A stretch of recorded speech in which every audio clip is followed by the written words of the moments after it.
Hello বন্ধুরা, welcome to বুতুস home. এখন আপনাদের সামনে দেখাচ্ছি খুব সুন্দর সুন্দর কটা চকলেট কালারের বাচ্চা, চকলেট ল্যাব্রাডর পাপি। তো যারা চকলেট মানে ল্যাব নেবেন বলে ভাবছেন তাহলে একবার চকলেট ল্যাব্রাডর নিতে পারেন, কারণ কালোটা আবার সাদা কালারের বাচ্চা, ফন কালার, গোল্ডেন কালার এই ধরনের বাচ্চা প্রায় সব জায়গাতেই এখন দেখা যায়, বাট চকলেট কালার কিন্তু সব জায়গায় দেখা যায় না। আর জানেন তো, আমার কুটুসের কালার কিন্তু চকলেটই ছিল।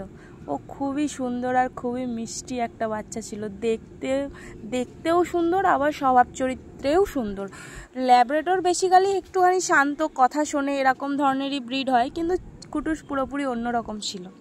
যাই হোক, আমি এই বাচ্চাগুলো দেখাতে গিয়ে কুটুসের কথা মনে পড়ে যাচ্ছে। যাই হোক, যদি কারোর নেওয়ার ইচ্ছা থাকে তাহলে তুমি আমাকে ইনবক্স করতে পারো বা আমাকে এই নাম্বারটায় হোয়াটসঅ্যাপ করতে পারো। নাম্বারটা হলো 7001521095। আবার রিপিট করছি, 7001521095। যদি কারোর লাগে তাহলে আমাকে ইনবক্স করতে পারো। বুতুস হোমের সাথে থাকার জন্য অনেক অনেক ধন্যবাদ। সবাই সাথে থেকো।